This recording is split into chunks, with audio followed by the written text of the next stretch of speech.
This motorcycle is 104 years old. With hard work and axle grease, Jürgen Röder keeps it running, even though hardly any parts are still available. Historical bikes are the former German business owner's great passion. He has the most fun when he can drive without a helmet, the way bikers used to. It's this boundless freedom that you seem to feel. It's beautiful to take time and enjoy nature, especially on such an old motorcycle.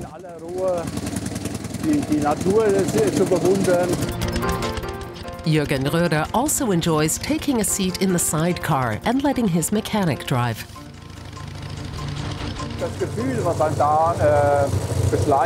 The feeling that comes over you is absolute enthusiasm.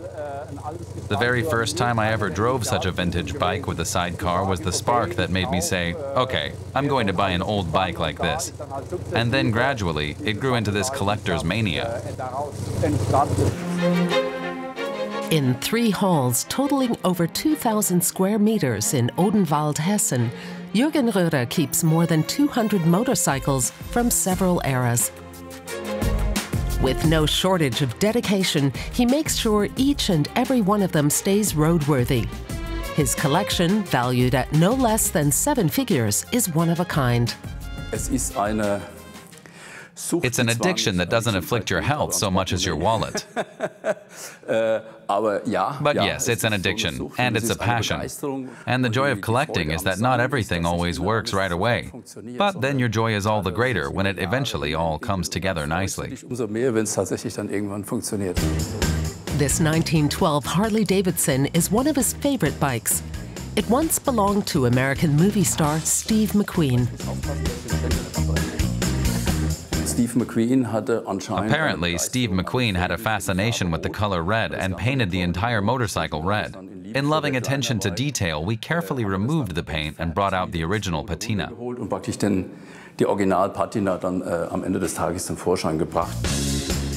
This 1903 Indian is likely the only one still in existence in Europe.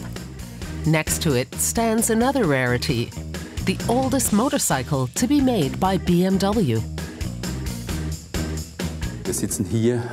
This here is the origin of BMW motorcycles, the R32 that BMW built in 1923. The pride of his collection can be found in the hall for sidecar motorcycles.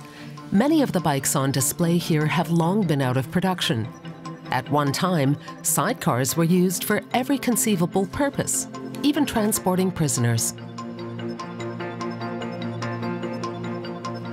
My ambition is to try to bring forgotten vehicles back into the spotlight. Jürgen Röder also rolls out his rare sidecar machines at races and festivals that he organizes himself. Some are a good century old or more. And he has plans to re-establish sidecars in motorsports.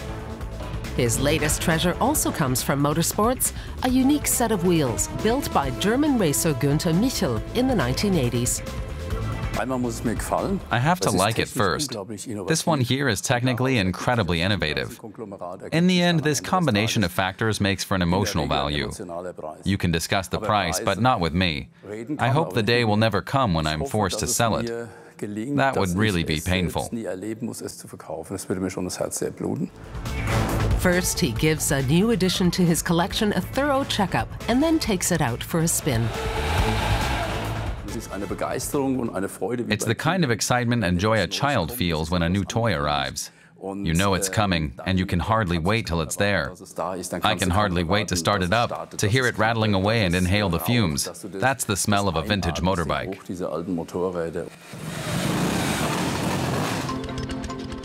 For most of his classic bikes, Jürgen Röder has a driving permit limited to test drives. And as long as he can afford it, he'll carry on collecting and driving vintage and classic bikes that might otherwise gather dust in a museum.